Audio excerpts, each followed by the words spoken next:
Thank you so much to Konstantinos, to Gunseli, and to Declan as well.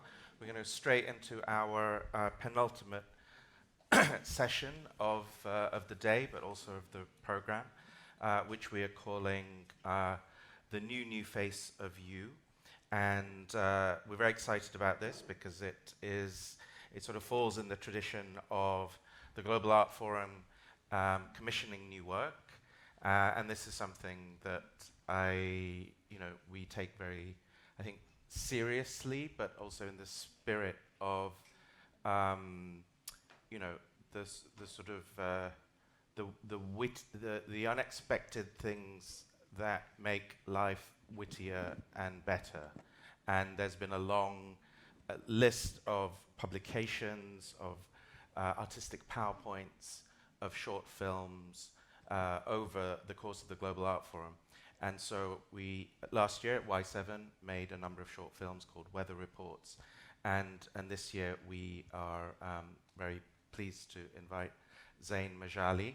And Zein is a sound and visual artist whose work explores the collision of technology with a rapidly evolving political landscape, with a particular interest in post-colonial and globalized Middle East. Her recent performance work has been presented at the V&A, Somerset House, and the ICA. And Hannah's just going to sort of set up a little bit about the kind of the context and the brief that we gave Zein. Yeah, so we approached Zein with a brief titled "The New Face." So we wanted to think about how faces are changing, whether that be through augmentation, reduction. Thinking about cosmetic procedures, Botox, collagen and collagen lips, and hair transplants even, and how this all feeds into the new normal, and then how this translates into digital spaces, digital augmentations, filters, and generative deepfakes, and thinking about the way that the technology that we use reflects and then produces a feedback loop into how we view ourselves and the changes we make to our faces. So we're going to screen the new film that Zein has made. Then can I actually, for the screening, can we kill the lights here? The room lights? Is it possible? That'd be great. And then Zain's got a little something she's going to read, and then we'll take the rest of the time, as much as we have, to probe a little bit deeper. So fantastic. So if we could play Zain's film, thank you.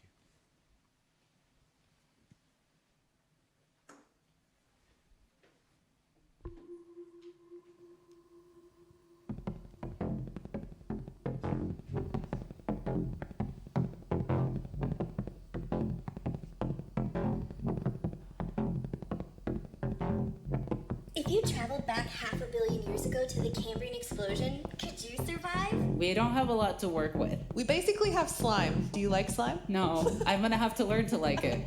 Have you seen the robot they made recently out of living human tissue? No. It smiles and... What? So this thing, they can make it smile. So this is living tissue, living human tissue. I'm on day 22 of the 28-day face yoga challenge, and I'm thrilled with my progress. My face looks more toned, my skin is glowing, and I feel more confident and refreshed. The program is incredibly easy to follow and can be done anywhere and anytime.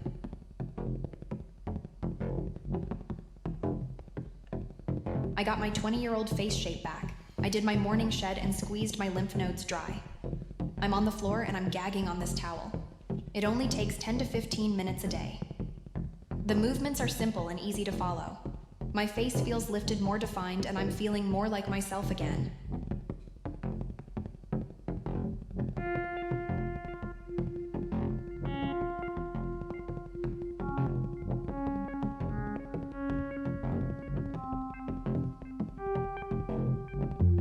I got my 8-year-old jaw back.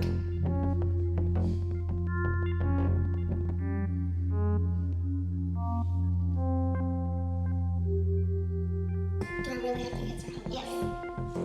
41. I got that dog in me. 32 units. Emma, how old are you?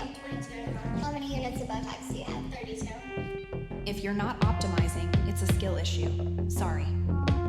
I'm on my injectable arc and they're playing Dido in the waiting room. How attractive is Luigi Maggioni? He has a tall ramus, but his gonial angle is too obtuse. I'm on day 9 of the 540 mil slot max challenge. I've scraped your likes because I got mogged by your AI girlfriend. I'm morphing into your breedable, submissive dream girl. I'm not in it for the primordial obligation, I'm just looking to scale. I've experienced egregoric capture, and I'm addicted. I've pulled out my nervous system and feel more confident than ever. I'm shaving my eyelashes to get more alpha if you're scrolling past this. What are you doing?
Zein, you've been working on it till this morning.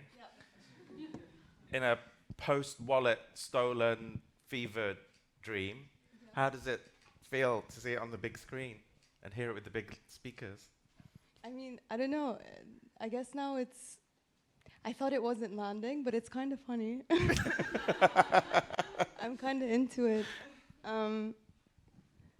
Yeah, it's good. It's good. It's good. Yeah. It's good. I think it's very good. I mean, we can agree it's good. You've got something you wanted to share with us? Did you want to talk about stuff first, or do you want me to dive in? Do your thing, and then we'll talk. Then we'll Okay. Cool. Yeah, so I just wanted to introduce the piece a little bit. So when I got approached to do this kind of work, I kind of used this toolkit that I've been working with for the past year, which is stringing together a narrative around found or generated content and like sort of composing to it. But yeah, usually I do this in like I do a live audio visual set. So seeing it as a standalone work or seeing standalone work is a bit jarring for me because I'm just used to my work being a bit, the output being like disposable because the mimetic references are so like always come with an expiration date. But with this one, the track came together fairly simply, but the research took up a lot of my time because this isn't really my area. Like in the bio, you said like post-colonialism, there's none of that in here. So yeah, it was just a bit difficult to sort of wrap my head around some of the more interesting conversations that are happening. Yeah, because like what more can you say about facial augmentation and fighting aging? I mean, we're all sort of partaking in that, and there's no shame or shade in it. But I think we're witnessing an era of morphing with biohacking, shifting identities, and like transhumanist urge to fuse with the machine. So just a friend of mine sent me an urbanomics essay called Peak Face by Carl Olson, and that sort of helped guide the piece beyond just like a commentary on aesthetics. So in the piece he talks about the evolution of the face from the Precambrian era to like the present moment where the face is being probed and dissected, and then a potential future of the face where there's like a collapse or annihilation of the face after externalizing our sensory organs to technology. So I brought this to Laura Nicholson, a friend and collaborator, who kindly wrote up an essay in response to the work and our conversations that we had. And I'd like to read some parts of it, if that's okay. If we have, cut me off if we don't have time. But yeah. Maybe another 3 more minutes and then we... Cool. Okay. There's an odd contradiction in the procedures and exercises recommended by Face Talk. Botox, a neurotoxin known to atrophy the facial muscles to prevent wrinkle formation, is recommended alongside face yoga, exercises that work the same facial muscles to prevent age-related sagging. Atrophy or hypertrophy, pick a lane. Underneath this contradictory demand to work the muscles or destroy them is a need to perfect and immobilize the face. From mummifying nightly routines displayed in morning shed TikToks to anti-wrinkle straws designed to avoid trauma caused by pursing one's lips, the face becomes an object to be preserved rather than something that expresses. Face yoga seems to contradict this. Practitioners purse their lips, bounce their cheeks, and perform a variety of rictus-like exercises. However, none of this is a form of external communication or expression. Rather, its aim is internal, below the surface of the skin. This internal turn can be seen in other wellness trends, nootropics, gut health, metabolic age. We do not want to let anything, even time, leave a mark. In pursuing purity, we run from expression and try to halt the signifying chain, only to fall deeper and deeper within ourselves. What we can't expel via expression must instead be absorbed in the flesh. In the peak face essay that I mentioned, Carl Olson argues that the face was the greatest evolutionary development of the Precambrian period. This efficient clustering of sensory organs gave organisms the ability to distinguish themselves from and direct their motion within their environment, allowing for predatory and ultimately social behaviors to emerge. Then there's this bit about Levinas that I'm gonna skip. Okay, so the first word of the face is thou shalt not kill. It is an order. There's a commandment in the appearance of the face as if a master spoke to me, Levinas says. So if we are to leave the face paralyzed and expressionless, on what basis can we organize ourselves? There's another sensory cluster that rivals the brain in the human body, one that better suits the internal turn, the gut. The digestion's primary action is not directed movement through an external environment, rather it acts within itself, through its own maze-like surface area. It does not need to understand its subject or even understand it as a subject. It only needs to break down whatever enters it and absorbs the constituent parts. So the rise of the digestive processing is what Olson sees as the greatest threat to the primacy of the face. Our inability to distinguish real images from generated ones is secondary to the annihilation of the face. And as the metabolism of data by faceless networks become more integrated into our day-to-day experiences, our connection to others and the world around us bypasses the face, taking ever more labyrinth algorithmic routes. I think we can it might be worth asking what new ethics will usurp Levinas. I think we can find the beginnings of an answer in the writings of George Bataille, a philosopher who advocated a break from the regime of reason associated with the primacy of the head. In his book, Eroticism, he describes the result of sincere concern for the inner human experience beyond reason, and I'll end after I read this bit.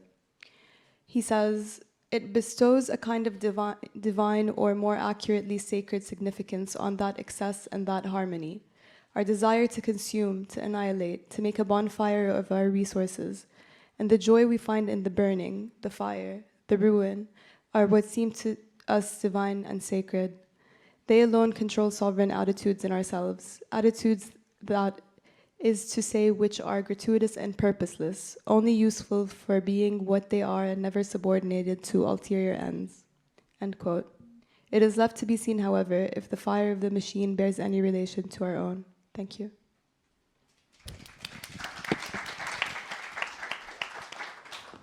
Hannah? Thank you so much, Zain,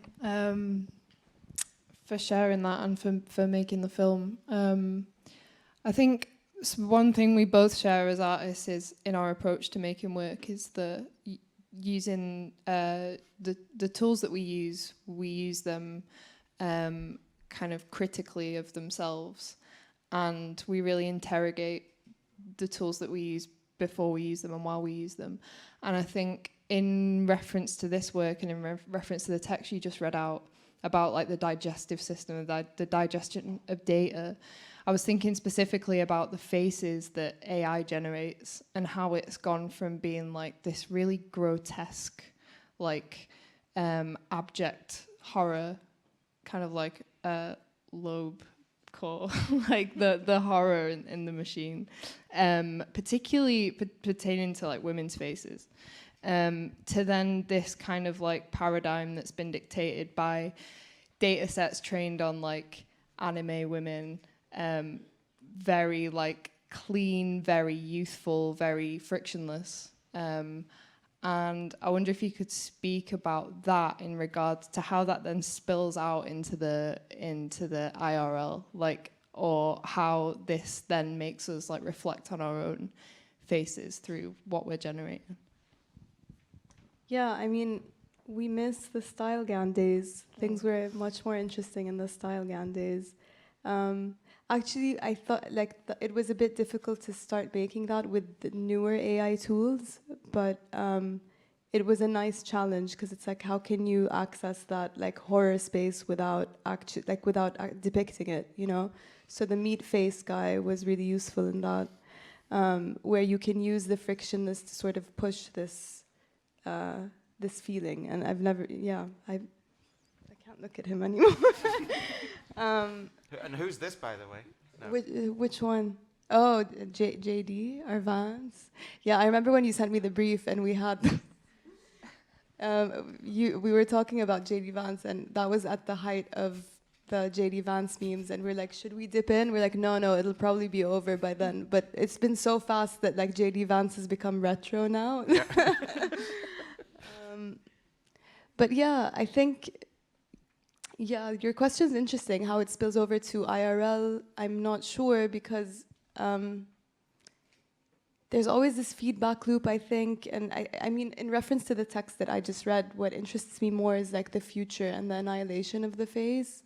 And I don't know if AI will have a role in that, or if it's like more about the kind of technologies that are more in the form of robotics that we'll see. And like, what if we get robots to start designing themselves? Like, will they have a face in the future? Because they don't need the sensory organs the way we do, like in the same position. So I'm interested in that and like witnessing where that goes. So yeah. We've got just a few minutes left, and just on that, and then I'll open it up if there's somebody with a burning question. But I'm old enough to remember traditional cinema. And in traditional cinema, whether it's Carl Dreyer or Fellini or Cassavetes, who actually made a film in '68 called Faces, there was a sense in which an actor's face was the surface of truth, right? Like, so if you look, Carl Dreyer's famous film about Joan of Arc, for example, it's a silent movie, and it's the way in which the face emotes, right? Like, and the face emotes morality, immorality, basically truth, no, in a very sort of spiritual sense. And then there's the project that I know you're involved with called Open Secret, which Dana Dawood and again many Y7, many people here are sort of collaborate with each other. And there's Open Secret is an internet cinema movement which is moving and slowly taking over the world. But there's something that happens again and again in several of the films in this kind of new lexicon, which is faces are often very blurred. Yeah, the blurring. And so, can you say something about this notion of like the face as being the sort of surface of truth, in the analog era, and is the blurred face the surface of truth, or or something after truth in the digital era? I mean, yeah, that's a good question. We're stockpiling blur. Is that what it is? I think, yeah. I mean, there was some stuff that was written about this before, about back then when Kanye rocked up in the balaclava, or Kim walked the carpet with whatever on her face. And yeah, I think annihilation of the face, as I mentioned in the text, is maybe where the future is headed, maybe not the near future. But I think the blurring is definitely part of that spirit. So Open Secret is onto something, for sure. For sure. Any last question that you might want to put to Zein? I just want to ask you about the music on this track, on this film, is extraordinary. No, we were saying, and just very technically, do you start with the music? How does the sort of music and image work? Is there a kind of sequencing? Can you say something how those two things work together? It's always different for me. I'm not musically trained at all, but I ended up having it was the perfect medium to sort of start showing the kind of work that I show in a setting, because like I said, things expire, so doing them live was I don't know, I feel like I found a way to hack that with this tool, music being a tool, art. So it's different every time, but usually I just open Ableton, start messing around, would throw in some sound clips from content and see what lands. And then it's a constant process of iteration. Like I bounce something, I try to do visuals to it, and then I go back and then I adjust. And so they're kind of feeding into each other and developing each other as we go along. With this one, it started with the music. And I wish I never went in that direction, because editing the video, just every time I'd go to bed after, I just have anxiety. Like that bass line really got in my head. Oh, really? In what way? It's just like the pattern of it. It's just like, yeah, it's very earwormy. I'm humming it. I've been humming it. but yeah. I just question, if you were to perform this live, how would that be? It would be part of a larger set, for sure. Yeah. So it would, and then part of the music I would control live, but the visuals are always fixed because it's synced. So there's not much I can do with like the fancy touch designer stuff. No, it's just like a bounce, and then the music, I find like a fun way to bring in a live element to that. There's not much control. Like I'm not like a improv kind of gal, you know. So it has to be very machinic, even in the performance. If you ever get the chance to see Zein perform live, I cannot urge you more to take that opportunity. It's a very, very, very special thing to experience, and I hope maybe we can make it happen here one day. We've run out of time, so please join us in thanking Zein Majali so much. Thank you.